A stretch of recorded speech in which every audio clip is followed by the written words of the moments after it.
Chapter 29. It may be possible to do without dancing entirely. Instances have been known of young people passing many months successively, without being at any ball of any description, and no material injury accrue either to body or mind. But when a beginning is made, when the felicities of rapid motion have once been, though slightly, felt, it must be a very heavy set that does not ask for more. Frank Churchill had danced once at Highbury, and longed to dance again, and the last half hour of an evening which Mr. Woodhouse was persuaded to spend with his daughter at Randall's, was passed by the two young people in schemes on the subject. Frank's was the first idea, and his the greatest zeal in pursuing it. For the lady was the best judge of the difficulties, and the most solicitous for accommodation and appearance. But still she had inclination enough for showing people again how delightfully Mr. Frank Churchill and Miss Woodhouse danced, for doing that in which she need not blush to compare herself with Jane Fairfax, and even for simple dancing itself, without any of the wicked aids of vanity, to assist him first in pacing out the room they were in to see what it could be made to hold, and then in taking the dimensions of the other parlour, in the hope of discovering, in spite of all that Mr. Weston could say of their exactly equal size, that it was a little the largest. His first proposition and request, that the dance begun at Mr. Cole's should be finished there, that the same party should be collected, and the same musician engaged, met with the readiest acquiescence. Mr. Weston entered into the idea with thorough enjoyment, and Mrs. Weston most willingly undertook to play as long as they could wish to dance, and the interesting employment had followed, of reckoning up exactly who there would be, and portioning out the indispensable division of space to every couple. You and Miss Smith, and Miss Fairfax, will be 3, and the 2 Miss Coxes 5, had been repeated many times over. And there will be the 2 Gilberts, young Cox, my father, and myself, besides Mr. Knightley. Yes, that will be quite enough for pleasure. You and Miss Smith, and Miss Fairfax, will be 3. And the 2 Miss Coxes 5. And for 5 couple there will be plenty of room. But soon it came to be on one side. But will there be good room for 5 couple? I really do not think there will. On another, and after all, 5 couple are not enough to make it worthwhile to stand up. 5 couple are nothing. When one thinks seriously about it, it will not do to invite 5 couple.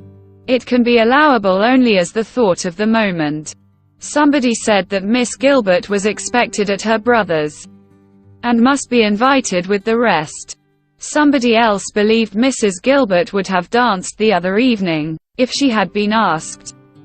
A word was put in for a second young Cox, and at last, Mr.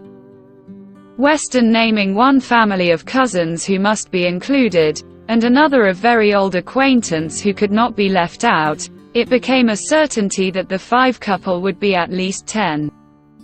And a very interesting speculation in what possible manner they could be disposed of. The doors of the 2 rooms were just opposite each other. Might not they use both rooms, and dance across the passage? It seemed the best scheme. And yet it was not so good but that many of them wanted a better. Emma said it would be awkward. Mrs. Weston was in distress about the supper, and Mr. Woodhouse opposed it earnestly, on the score of health. It made him so very unhappy, indeed, that it could not be persevered in. Oh, no, said he. It would be the extreme of imprudence. I could not bear it for Emma. Emma is not strong. She would catch a dreadful cold. So would poor little Harriet. So you would all. Mrs. Weston, you would be quite laid up. Do not let them talk of such a wild thing. Pray do not let them talk of it. That young man, speaking lower, is very thoughtless. Do not tell his father, but that young man is not quite the thing. He has been opening the doors very often this evening, and keeping them open very inconsiderately. He does not think of the draft. I do not mean to set you against him. But indeed he is not quite the thing. Mrs. Weston was sorry for such a charge. She knew the importance of it, and said everything in her power to do it away. Every door was now closed, the passage plan given up, and the first scheme of dancing only in the room they were in resorted to again, and with such goodwill on Frank Churchill's part, that the space which a quarter of an hour before had been deemed barely sufficient for 5 couple, was now endeavored to be made out quite enough for 10. We were too magnificent, said he. We allowed unnecessary room. 10 couple may stand here very well. Emma demurred. It would be a crowd. A sad crowd. And what could be worse than dancing without space to turn in? Very true, he gravely replied. It was very bad. But still he went on measuring, and still he ended with, I think there will be very tolerable room for 10 couple. No, no, said she, you are quite unreasonable. It would be dreadful to be standing so close. Nothing can be farther from pleasure than to be dancing in a crowd, and a crowd in a little room. There is no denying it, he replied. I agree with you exactly.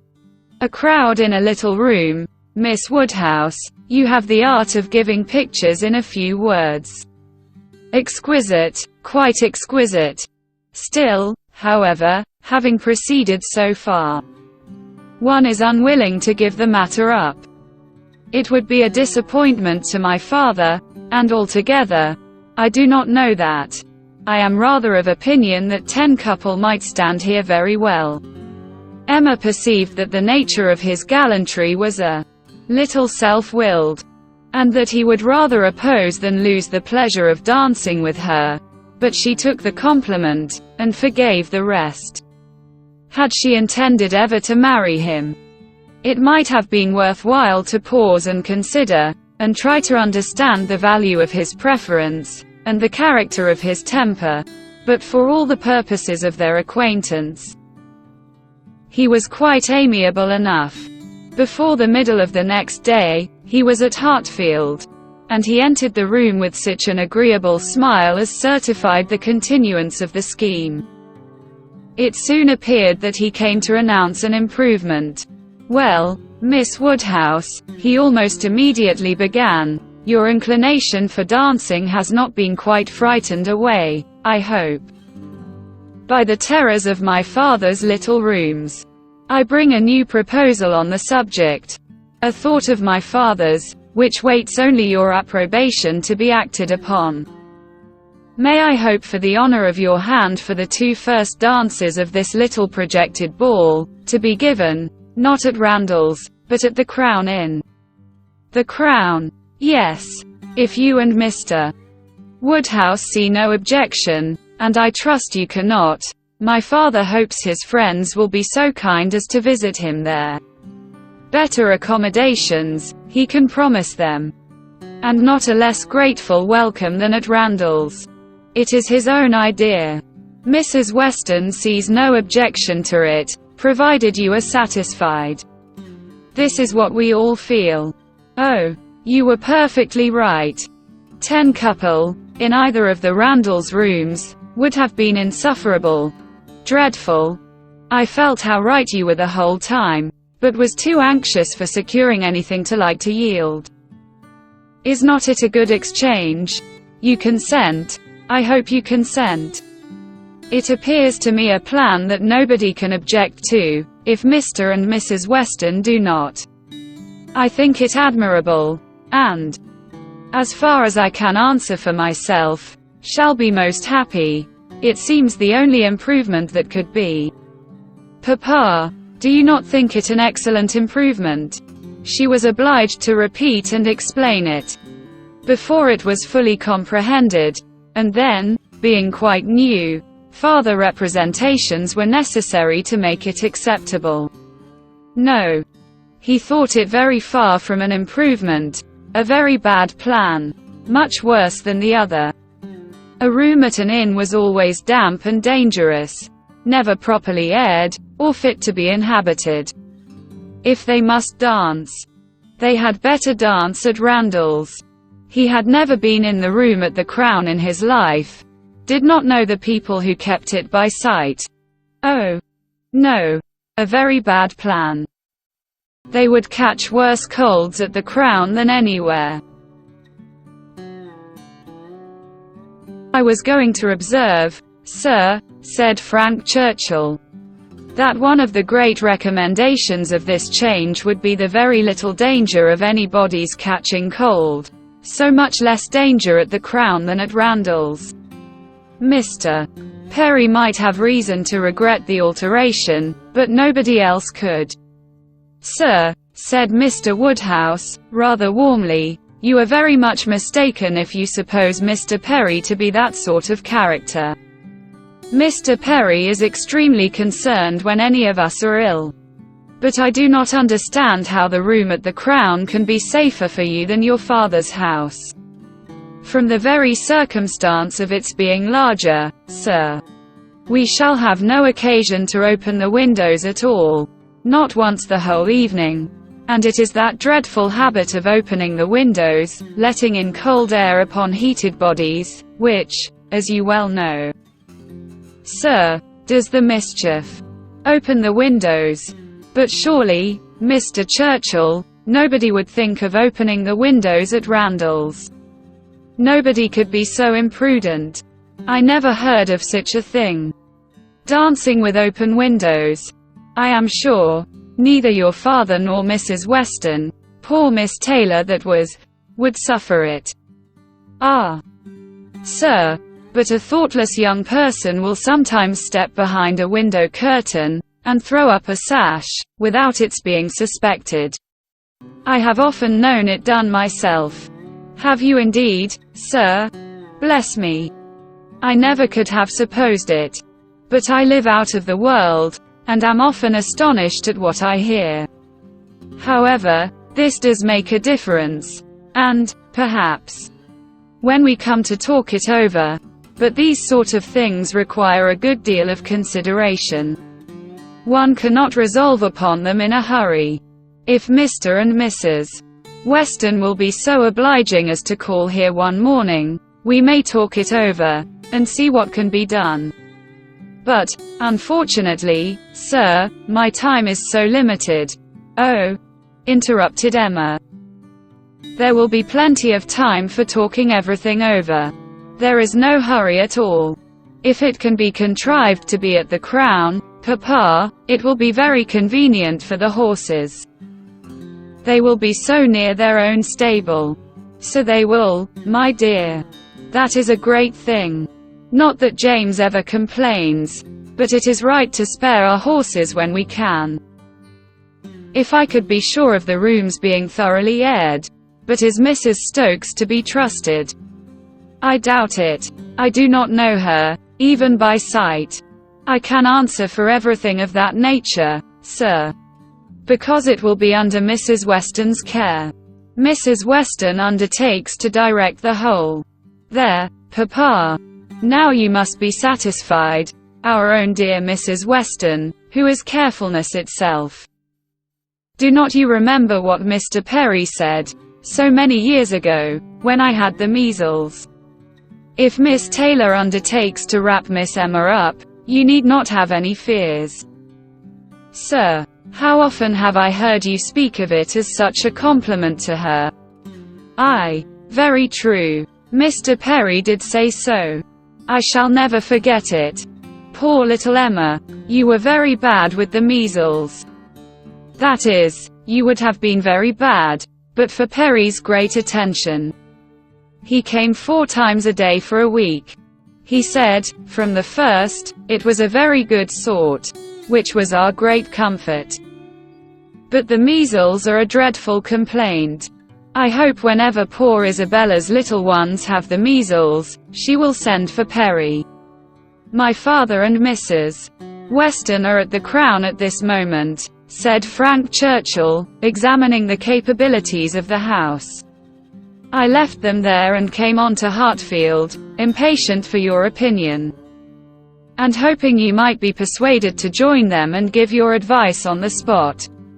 I was desired to say so from both. It would be the greatest pleasure to them if you could allow me to attend you there. They can do nothing satisfactorily without you. Emma was most happy to be called to such a council, and her father engaging to think it all over while she was gone, the two young people set off together without delay for the Crown. There were Mr. and Mrs. Weston, delighted to see her and receive her approbation. Very busy and very happy in their different way. She, in some little distress, and he, finding everything perfect. Emma, said she, this paper is worse than I expected. Look. In places you see it is dreadfully dirty, and the wainscot is more yellow and forlorn than anything I could have imagined. My dear, you are too particular, said her husband. What does all that signify? You will see nothing of it by candlelight. It will be as clean as Randall's by candlelight. We never see anything of it on our club nights. The ladies here probably exchanged looks which meant, men never know when things are dirty or not. And the gentlemen perhaps thought each to himself, women will have their little nonsenses and needless cares. One perplexity, however, arose, which the gentleman did not disdain. It regarded a supper room. At the time of the ballrooms being built, suppers had not been in question, and a small card room adjoining was the only addition. What was to be done? This card room would be wanted as a card room now, or, if cards were conveniently voted unnecessary by their four selves, still was it not too small for any comfortable supper? Another room of much better size might be secured for the purpose, but it was at the other end of the house, and a long awkward passage must be gone through to get at it. This made a difficulty. Mrs. Weston was afraid of draughts for the young people in that passage, and neither Emma nor the gentleman could tolerate the prospect of being miserably crowded at supper. Mrs. Weston proposed having no regular supper, merely sandwiches, and set out in the little room, but that was scouted as a wretched suggestion. A private dance, without sitting down to supper, was pronounced an infamous fraud upon the rights of men and women, and Mrs. Weston must not speak of it again. She then took another line of expediency, and looking into the doubtful room, observed, I do not think it is so very small. We shall not be many, you know. And Mr. Weston at the same time, walking briskly with long steps through the passage, was calling out, You talk a great deal of the length of this passage, my dear. It is a mere nothing after all, and not the least draught from the stairs. I wish, said Mrs. Weston, one could know which arrangement our guests in general would like best. To do what would be most generally pleasing must be our object, if one could but tell what that would be. Yes. Very true, cried Frank, very true. You want your neighbors' opinions. I do not wonder at you. If one could ascertain what the chief of them, the Coles, for instance, they are not far off. Shall I call upon them? Or Miss Bates? She is still nearer. And I do not know whether Miss Bates is not as likely to understand the inclinations of the rest of the people as anybody. I think we do want a larger council. Suppose I go and invite Miss Bates to join us? Well, if you please, said Mrs. Weston rather hesitating. If you think she will be of any use. You will get nothing to the purpose from Miss Bates, said Emma. She will be all delight and gratitude, but she will tell you nothing. She will not even listen to your questions. I see no advantage in consulting Miss Bates. But she is so amusing, so extremely amusing. I am very fond of hearing Miss Bates talk. And I need not bring the whole family, you know. Here Mr. Weston joined them, and on hearing what was proposed, gave it his decided approbation. "I do, Frank. Go and fetch Miss Bates. And let us end the matter at once. She will enjoy the scheme, I am sure. And I do not know a properer person for showing us how to do away difficulties. Fetch Miss Bates. We are growing a little too nice. She is a standing lesson of how to be happy. But fetch them both. Invite them both. Both, sir. Can the old lady?" "The old lady? No. The young lady, to be sure. I shall think you a great blockhead, Frank, if you bring the aunt without the niece." "Oh. I beg your pardon, sir. I did not immediately recollect. Undoubtedly, if you wish it, I will endeavor to persuade them both." And away he ran. Long before he reappeared, attending the short, neat, brisk-moving aunt, and her elegant niece, Mrs. Weston, like a sweet-tempered woman and a good wife, had examined the passage again, and found the evils of it much less than she had supposed before, indeed very trifling, and here ended the difficulties of decision. All the rest, in speculation at least, was perfectly smooth. All the minor arrangements of table and chair, lights and music, tea and supper, made themselves, or were left as mere trifles to be settled at any time between Mrs. Weston and Mrs. Stokes. Everybody invited was certainly to come. Frank had already written to Enscombe to propose staying a few days beyond his fortnight, which could not possibly be refused. And a delightful dance it was to be. Most cordially, when Miss Bates arrived, did she agree that it must. As a counsellor she was not wanted, but as an approver. A much safer character, she was truly welcome.